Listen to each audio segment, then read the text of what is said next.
Crime and Punishment by Fyodor Dostoyevsky. Part 4, Chapter 5.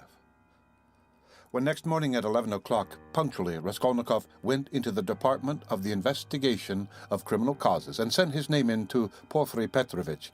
He was surprised at being kept waiting so long. It was at least 10 minutes before he was summoned. He had expected that they would pounce upon him. But he stood in the waiting room, and people, who apparently had nothing to do with him, were continually passing to and fro before him.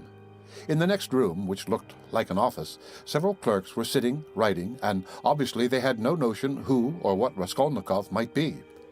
He looked uneasily and suspiciously about him to see whether there was not some guard, some mysterious watch being kept on him to prevent his escape. But there was nothing of the sort. He saw only the faces of clerks absorbed in petty details, then other people. No one seemed to have any concern with him. He might go where he liked for them. The conviction grew stronger in him that if that enigmatic man of yesterday, that phantom sprung out of the earth, had seen everything, they would not have let him stand and wait like that. And would they have waited till he elected to appear at 11? Either the man had not yet given information, or simply he knew nothing, had seen nothing, and how could he have seen anything? And so all that had happened to him the day before was again a phantom exaggerated by his sick and overstrained imagination. This conjecture had begun to grow strong the day before, in the midst of all his alarm and despair. Thinking it all over now and preparing for a fresh conflict, he was suddenly aware that he was trembling, and he felt a rush of indignation at the thought that he was trembling with fear at facing the hateful Porfiry Petrovitch. What he dreaded above all was meeting that man again. He hated him with an intense, unmitigated hatred, and was afraid his hatred might betray him. His indignation was such that he ceased trembling at once. He made ready to go in with a cold and arrogant bearing, and vowed to keep himself as silent as possible, to watch and listen, and for once at least to control his overstrained nerves. At that moment he was summoned to Porfiry Petrovitch. He found Porfiry Petrovitch alone in his study.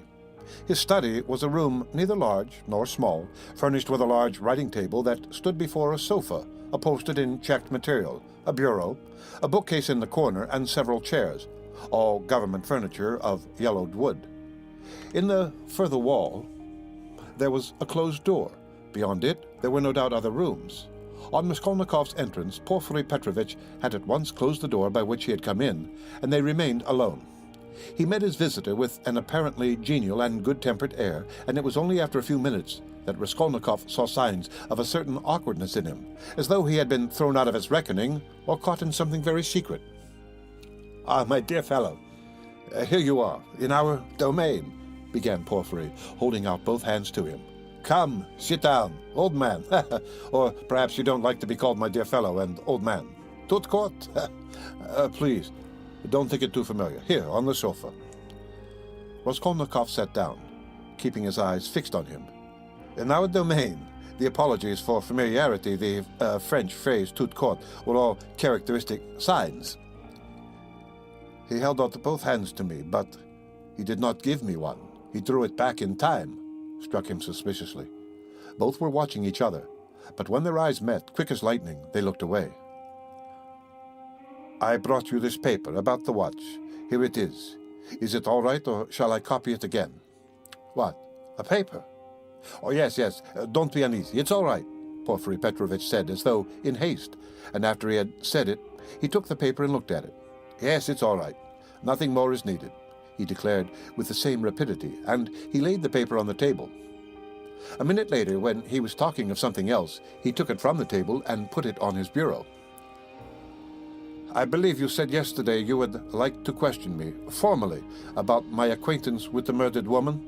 Raskolnikov was beginning again. Why did I put in "I believe"? Passed through his mind in a flash. Why am I so uneasy at having put in that "I believe"? Came in a second flash, and he suddenly felt that his uneasiness at the mere contact with Porfiry, at the first words, at the first looks, had grown in an instant to monstrous proportions, and that this was fearfully dangerous. His nerves were quivering. His emotion was increasing. It's bad. I shall say too much again." "Oh, yes. There's no hurry," muttered Porfiry Petrovitch, moving to and fro about the table without any apparent aim, as it were, making dashes towards the window, the bureau, and the table at one moment, avoiding Raskolnikov's suspicious glance, then again standing still and looking him straight in the face. His fat, round little figure looked very strange, like a ball rolling from one side to the other and rebounding back. "We've plenty of time. Do you smoke? Have you your own? Here, a cigarette," he went on, offering his visitor a cigarette. "You know, I am receiving you here, but my own quarters are through there. My government quarters.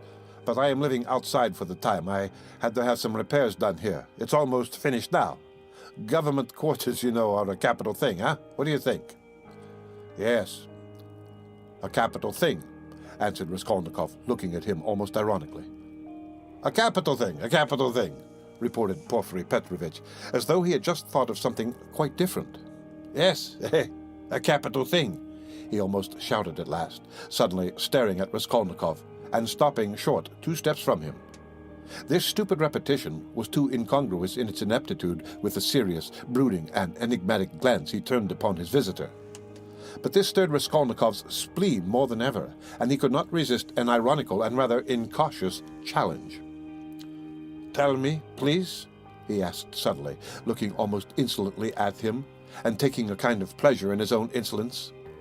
"I believe it's a sort of legal rule, a sort of legal tradition for all investigating lawyers to begin their attack from afar, with a trivial or at least an irrelevant subject, so as to encourage, or rather to divert, the man they are cross-examining, to disarm his caution, and then all at once to give him an unexpected knock-down blow with some fatal question. Isn't that so? It's a sacred tradition mentioned, I fancy, in all the manuals of the art?" Yes. Why do you imagine that was why I spoke about government quarters, huh? As he said this, Porfiry Petrovitch screwed up his eyes and winked. A good-humored, crafty look passed over his face. The wrinkles on his forehead were smoothed out. His eyes contracted, his features broadened, and he suddenly went off into a nervous, prolonged laugh, shaking all over and looking Raskolnikov straight in the face. The latter forced himself to laugh too, but when Porfiry, seeing that he was laughing, broke into such a guffaw that he turned almost crimson, Raskolnikov's repulsion overcame all precaution. He left off laughing, scowled, and stared with hatred at Porfiry, keeping his eyes fixed on him while his intentionally prolonged laughter lasted. There was lack of precaution on both sides, however, for Porfiry Petrovitch seemed to be laughing in his visitor's face, and to be very little disturbed at the annoyance with which the visitor received it. The latter fact was very significant in Raskolnikov's eyes. He saw that Porfiry Petrovitch had not been embarrassed just before either, but that he, Raskolnikov, had perhaps fallen into a trap, that there must be something, some motive here unknown to him, that perhaps everything was in readiness, and in another moment would break upon him. He went straight to the point at once, rose from his seat, and took his cap. "Porfiry Petrovitch," he began resolutely, though with considerable irritation, "yesterday you expressed a desire that I should come to you for some inquiries." He laid special stress on the word inquiries. "I have come, and if you have anything to ask me, ask it, and if not, allow me to withdraw. I have no time to spare. I have to be at the funeral of that man who was run over, of whom you know also," he added, feeling angry at once at having made this addition, and more irritated at his anger. "I am sick of it all, do you hear? And have long been. It's partly what made me ill.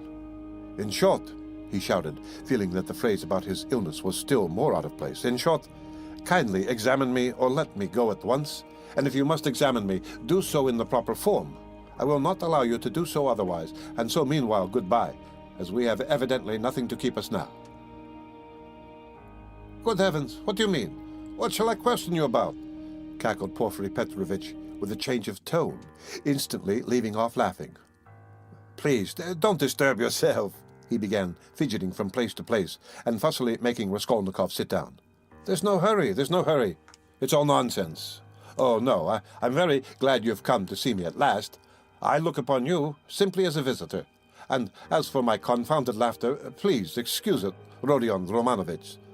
"Rodion Romanovich, that is your name. It's my nerves. You tickled me so with your witty observation. I assure you, sometimes I shake with laughter like an India rubber ball for half an hour at a time. I'm often afraid of an attack of paralysis. Do sit down, please do, or I shall think you are angry." Raskolnikov did not speak. He listened, watching him, still frowning angrily. He did sit down, but still held his cap. "I must tell you one thing about myself, my dear Rodion Romanovich," Porfiry Petrovitch continued, moving about the room and again avoiding his visitor's eyes.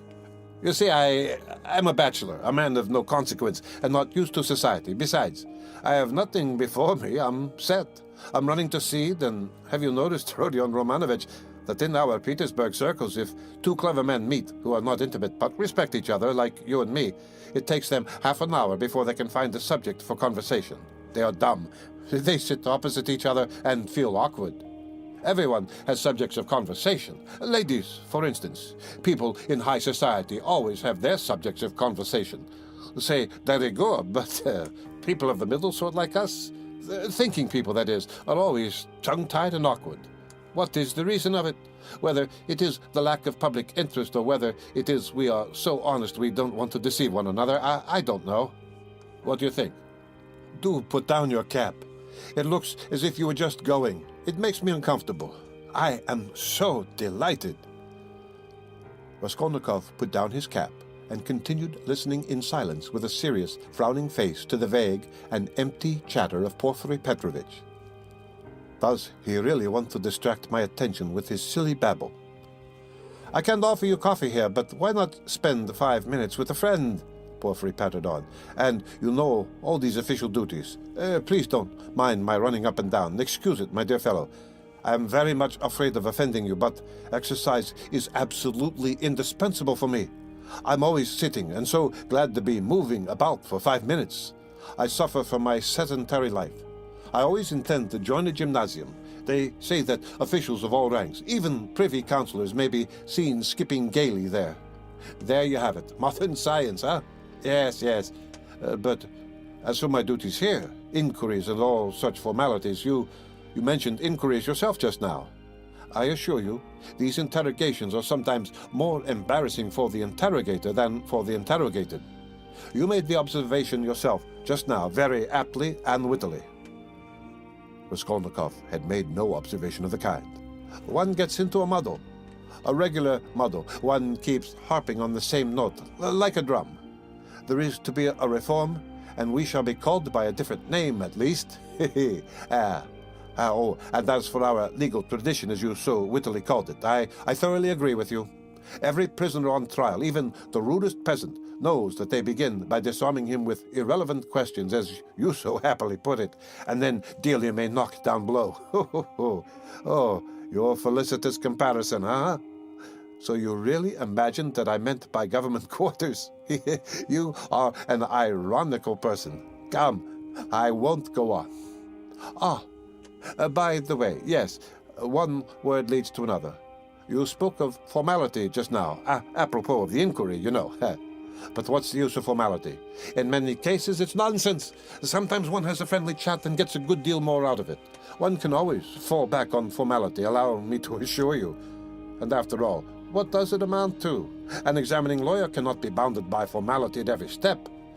The work of investigation is, so to speak, a free art in its own way. Porfiry Petrovitch took breath a moment. He had simply babbled on, uttering empty phrases, letting slip a few enigmatic words, and again reverting to incoherence. He was almost running about the room, moving his fat little legs quicker and quicker, looking at the ground with his right hand behind his back, while with his left making gesticulations that were extraordinarily incongruous with his words. Raskolnikov suddenly noticed that, as he ran about the room, he seemed twice to stop for a moment near the door, as though he were listening. Is he expecting anything? You're certainly quite right about it, Porfiry began gaily, looking with extraordinary simplicity at Raskolnikov, which startled him and instantly put him on his guard. Certainly quite right in laughing so wittily at our legal forms. Some of these elaborate psychological methods are exceedingly ridiculous and perhaps useless if one adheres too closely to the forms. Yes, I'm talking of forms again. Well, if I recognize, or more strictly speaking, if I suspect someone or other to be a criminal in any case entrusted to me, you're reading for the law, of course, Rodion Romanovich? Yes, I was. Well, then it is a precedent for you for the future. Don't suppose I should venture to instruct you after the articles you publish about crime. No, I simply make bold to state it by way of fact.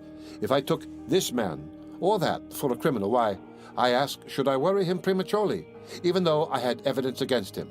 In one case, I may be bound, for instance, to arrest a man at once, but another may be quite a different position, you know. So, why shouldn't I let him walk about the town a bit? Oh, but I see you don't quite understand, so I'll give you a clear example. If I put him in prison too soon, I may very likely give him, so to speak, moral support. You're laughing? Raskolnikov had no idea of laughing. He was sitting with compressed lips, his feverish eyes fixed on Porfiry Petrovich's. Yes, that is the case with some types, especially, for men are so different. You say evidence. Well, there may be evidence, but evidence, you know, can generally be taken two ways. I am an examining lawyer and a weak man, I confess it. I should like to make a proof, so to say, mathematically clear. I should like to make a chain of evidence such as twice 2 or 4. It ought to be a direct, irrefutable proof. And if I shut him up too soon, even though I might be convinced he was the man, I should very likely be depriving myself of the means of getting further evidence against him. And how? By giving him, so to speak, a definite position. I should put him out of suspense and set his mind at rest, so that he will retreat into his shell. They say that at Sevastopol, soon after Ulm, the clever people were in a terrible fright that the enemy would attack openly and take Sevastopol at once. But when they saw that the enemy preferred a regular siege, they were delighted. I am told and reassured, for the thing would drag on for 2 months at least. You're laughing. You don't believe me again? Of course you're right, too. You're right. These are special cases, I admit. But you must observe this, my dear Rodion Romanovich. The general case, the case for which all legal forms and rules are intended, for which they are calculated and laid down in books, does not exist at all. For the reason that every case, every crime, for instance, so soon as it actually occurs at once, becomes a thoroughly special case, and sometimes a case unlike any that's gone before. Very comic cases of that sort sometimes occur.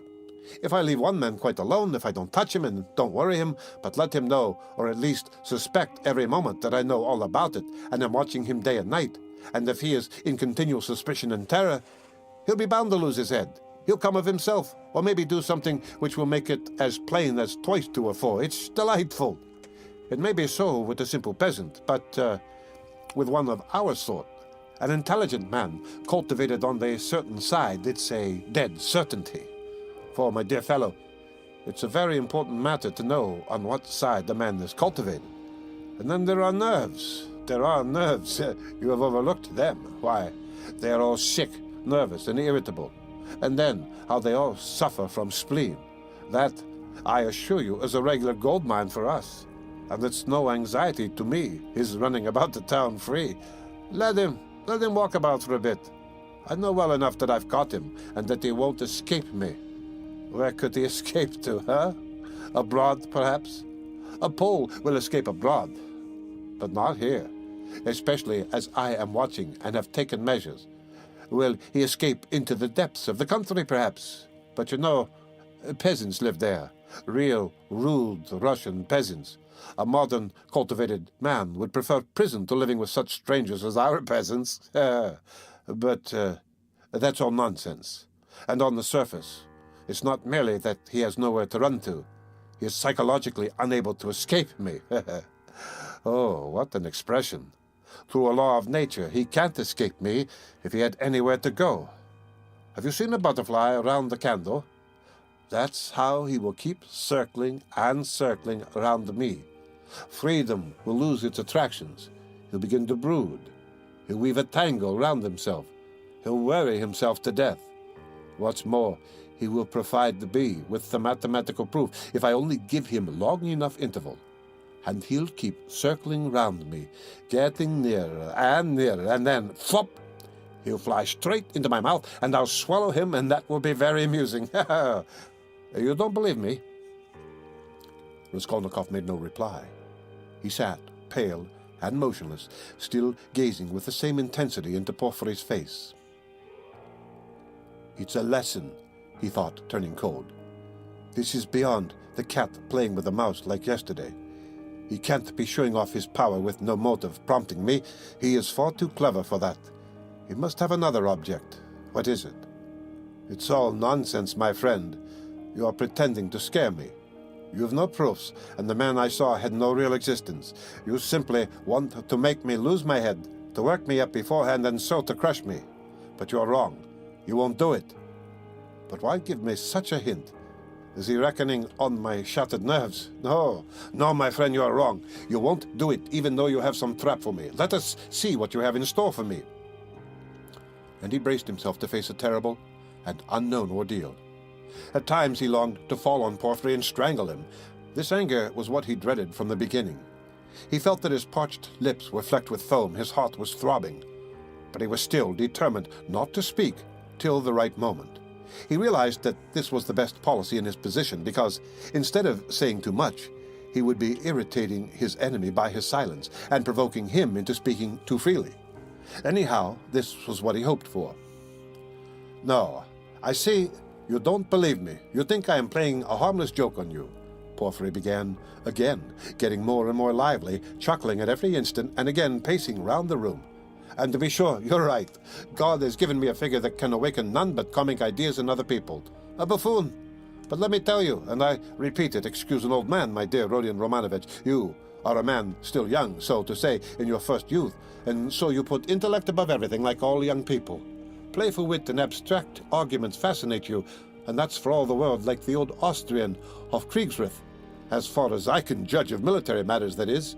On paper, they'd beaten Napoleon and taken him prisoner, and there in their study they worked it all out in the cleverest fashion. But look you, General Mack surrendered with all his army. Oh, I see, Rodion Romanovich, you are laughing at a civilian like me, taking examples out of military history, but I can't help it. It's my weakness. I am fond of military science, and I'm ever so fond of reading all military histories. I've certainly missed my proper career. I ought to have been in the army. Upon my word, I ought. I shouldn't have been a Napoleon, but I might have been a major. Well, I'll tell you the whole truth, my dear fellow, about this special case. I mean, actual fact, and the man's temperament, my dear sir, are weighty matters. And it's astonishing how they sometimes deceive the sharpest calculation. Listen to an old man. I'm speaking seriously, Rodion Romanovich. As he said this, Porfiry Petrovitch, who was scarcely 35, actually seemed to have grown old. Even his voice changed, and he seemed to shrink together. Moreover, I'm a candid man. Am I a candid man or not? What do you say, huh? I fancy I really am. I tell you these things for nothing, and don't even expect a reward for it. Well, to proceed, wit, in my opinion, is a splendid thing. It is, so to say, an adornment of nature, and the consolation of life, and what tricks it can play, so that it is sometimes hard for a poor examining lawyer to know where he is, especially when he's liable to be carried away by his own fancy too. Well, you know, he is a man after all, but the poor fellow is saved by the criminal's temperament. Worse luck for him. But young people carried away by their own wit don't think of that when they overstep all obstacles, as you wittily and cleverly expressed it yesterday. He will lie. That is, the man who is a special case, the incognito, and he will lie well, in the cleverest fashion. You might think he would triumph and enjoy the fruits of his wit, but at the most interesting, the most flagrant moment, he will faint. Of course, there may be illness and a stuffy room as well, but anyway, he's given us the idea. He lied incomparably, but he didn't reckon on his temperament. That's what betrays him. Another time he will be carried away by his playful wit into making fun of the man who suspects him. He will turn pale, as it were, on purpose to mislead, but his paleness will be too natural, too much like the real thing. Again, he has given us an idea. Although his questioner may be deceived at first, he will think differently next day. If he is not a fool, and of course it is like that at every step. He puts himself forward where he is not wanted, speaks continually when he ought to keep silent, brings in all sorts of allegorical allusions, comes and asks, "Why didn't you take me long ago?"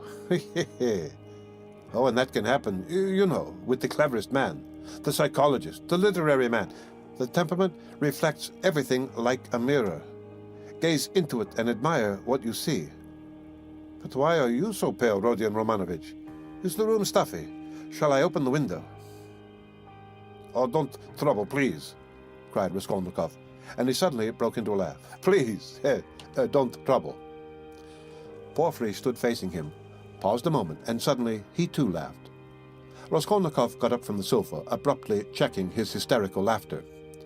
Porfiry Petrovitch, he began, speaking loudly and distinctly, though his legs trembled and he could scarcely stand.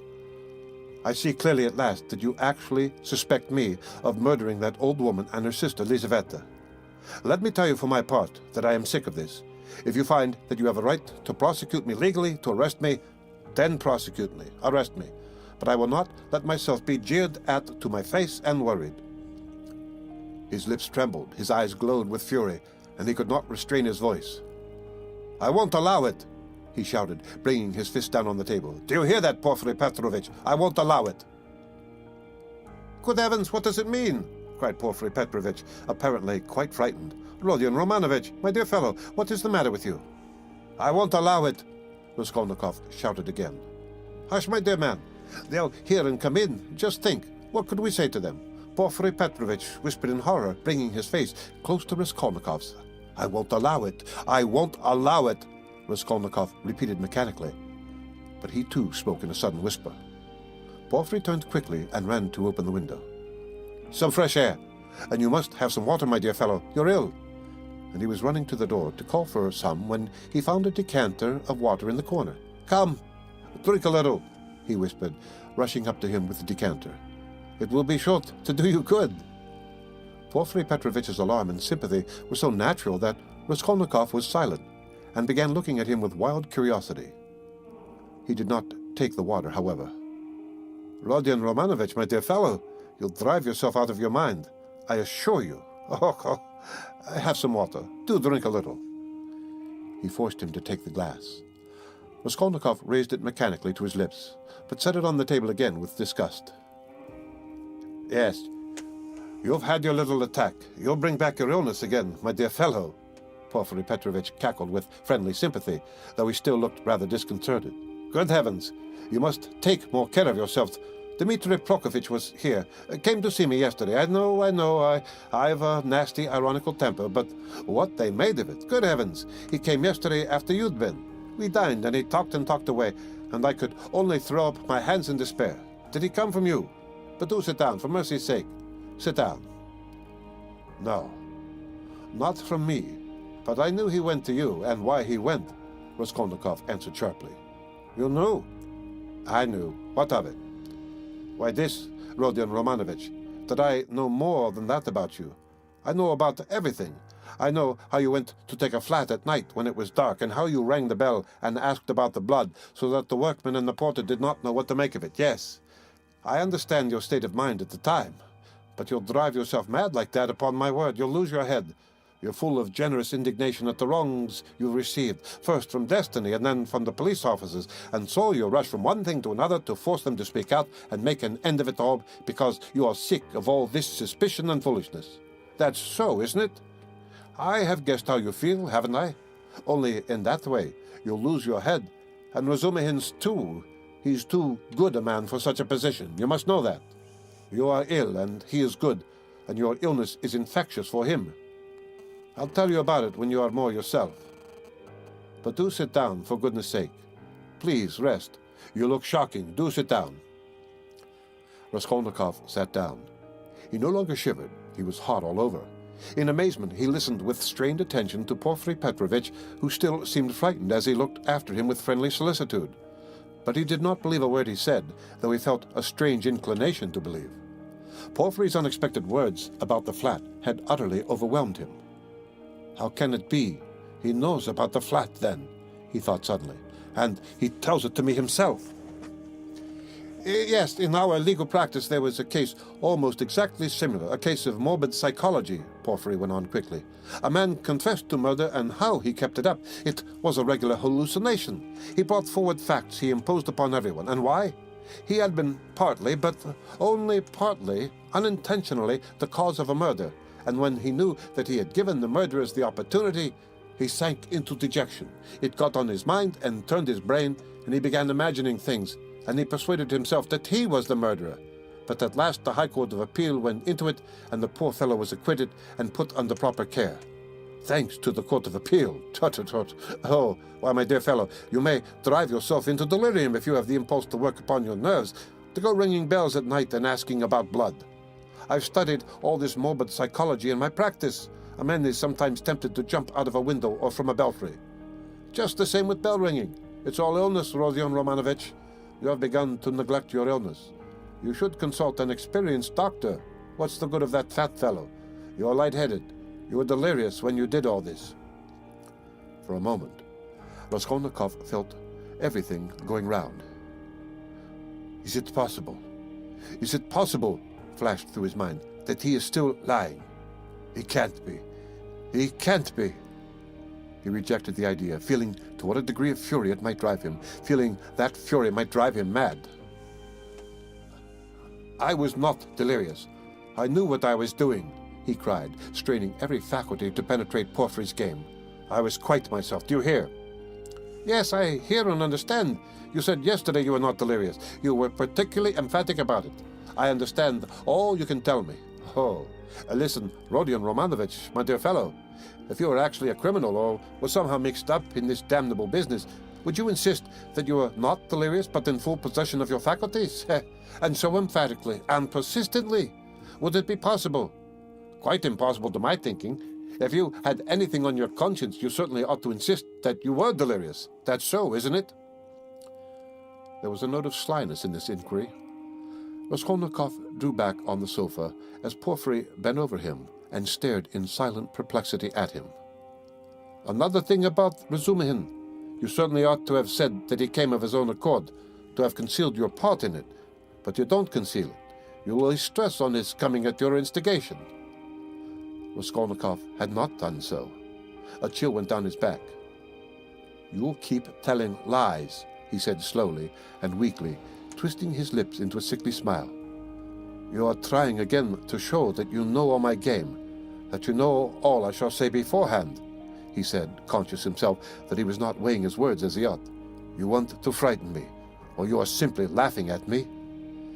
He still stared at him as he said this, and again there was a light of intense hatred in his eyes. You keep lying, he said.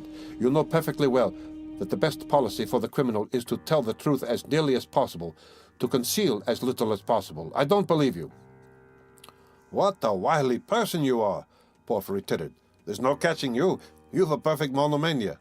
So you don't believe me, huh? But still, you do believe me. You believe a quarter. I'll soon make you believe the whole, because I have a sincere liking for you and genuinely wish you good. Raskolnikov's lips trembled. Yes, I do, went on Porfiry, touching Raskolnikov's arm genially. You must take care of your illness. Besides, your mother and sister are here now. You must think of them. You must soothe and comfort them, and you do nothing but frighten them. What has that to do with you? How do you know it? What concern is it of yours? You're keeping watch on me and want to let me know it? Good heavens! Why, I learned it all from you yourself. You don't notice that in your excitement you tell me and others everything? From Razumihin, too. I learned a number of interesting details yesterday. No, you interrupted me. But I must tell you that for all your wit, your suspiciousness makes you lose the common-sense view of things. To return the bell ringing, for instance. I, an examining lawyer, have betrayed a precious thing like that, a real fact, for it is a fact worth having, and you see nothing in it. Why, if I had the slightest suspicion of you, should I have acted like that? No, I should first have disarmed your suspicions, and not let you see I knew of that fact, should have diverted your attention, and suddenly have dealt you a knockdown blow. Your expression saying, "And what were you doing, sir, pray, at 10 or 11 at the murdered woman's flat? And why did you ring the bell? And why did you ask about blood? And why did you invite the porters to go with you to the police station, to the lieutenant? That's how I ought to have acted if I had a grain of suspicion of you. I ought to have taken your evidence in due form, searched your lodging, and perhaps have arrested you too. So, I have no suspicion of you, since I have not done that. But you can't look at it normally, and you see nothing, I say again." Raskolnikov started so that Porfiry Petrovitch could not fail to perceive it. "You are lying all the while," he cried. "I don't know your object, but you are lying. You did not speak like that just now, and I cannot be mistaken." "I am lying," Porfiry repeated, apparently incensed, but preserving a good-humored and ironical face, as though he were not in the least concerned at Raskolnikov's opinion of him. "I am lying. But how did I treat you just now? I, the examining lawyer, prompting you and giving you every means for your defense? Illness, I said, delirium, injury, melancholy, and the police officer and all the rest of it. Though, indeed, all those psychological means of defense are not very reliable and cut both ways. Illness, delirium, I don't remember. That's all right. But why, my good sir, in your illness and in your delirium, were you haunted by just those delusions and not by any others? There may have been others, eh?" Raskolnikov looked haughtily and contemptuously at him. "Briefly," he said, loudly and imperiously, rising to his feet, and in so doing pushing Porfiry back a little. "Briefly, I want you to know. Do you acknowledge me perfectly free from suspicion or not? Tell me, Porfiry Petrovitch. Tell me once for all and make haste." "What the business I'm having with you?" cried Porfiry, with a perfectly good-humored, sly, and composed face. "And why do you want to know? Why do you want to know so much, since they haven't begun to worry you? Why, you are like a child asking for matches. And why are you so uneasy? Why do you force yourself upon us, eh? I repeat," Raskolnikov cried furiously, "that I can't put up with it." "With what? Uncertainty?" interrupted Porfiry. "Don't jeer at me. I won't have it. I tell you I won't have it. I can't, and I won't. Do you hear? Do you hear?" he shouted, bringing his fist down on the table again. "Hush, hush, still over here. I warn you seriously, take care of yourself. I am not joking," Porfiry whispered, but this time there was not the look of old womanish good nature and alarm in his face. Now he was peremptory, stern, frowning, and for once laying aside all mystification. But this was only for an instant. Raskolnikov, bewildered, suddenly fell into actual frenzy, but, strange to say, he again obeyed the command to speak quietly, though he was in a perfect paroxysm of fury. "I will not allow myself to be tortured," he whispered, instantly recognizing with hatred that he could not help obeying the command, and driven to even greater fury by the thought.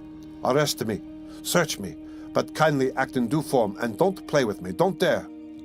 "Don't worry about the form," Porfiry interrupted with the same sly smile, as it were, gloating with enjoyment over Raskolnikov. "I invited you to see me quite in a friendly way. I don't want your friendship, and I spit on it, do you hear? And here, I take my cap and go. What do you say now, if you mean to arrest me?" He took up his cap and went to the door. "And won't you see my little surprise?" chuckled Porfiry, again taking him by the arm and stopping him at the door. He seemed to become more playful and good-humored, which maddened Raskolnikov. "What surprise?" he asked, standing still and looking at Porfiry in alarm. "My little surprise. It's sitting there behind the door. He pointed to the locked door. "I locked him in that he should not escape." "What is it? Where? What?" Raskolnikov walked to the door and would have opened it, but it was locked. "It's locked. Here is the key." And he brought a key out of his pocket. "You are lying," roared Raskolnikov without restraint. "You lie, you damned Punchinello!" And he rushed at Porfiry, who retreated to the other door, not at all alarmed. "I understand it all. You're lying and mocking so that I may betray myself to you." "Why, you could not betray yourself any further, my dear Rodion Romanovich. You are in a passion. Don't shout. I shall call the clerks." "You are lying. Call the clerks? You knew I was ill and tried to work me into a frenzy to make me betray myself. That was your object. Produce your facts. I understand it all. You've no evidence. You have only wretched, rubbishly suspicions like Zamitov's. You knew my character. You wanted to drive me to fury and then to knock me down with priests and deputies. Are you waiting for them, huh? What are you waiting for? Where are they? Produce them." "Why, deputies, my good man. What things people will imagine. And to do so would not be acting in form, as you say. You don't know the business, my dear fellow. And there's no escaping form, as you see," Porfiry muttered, listening at the door through which a noise could be heard. "Ah, they're coming," cried Raskolnikov. "You've sent for them. You expected them. Well, produce them all, your deputies, your witnesses, what you like. I am ready." But at this moment, a strange incident occurred, something so unexpected that neither Raskolnikov nor Porfiry Petrovitch could have looked for such a conclusion to their interview. The end of Part 4, Chapter 5 of Crime and Punishment by Fyodor Dostoyevsky.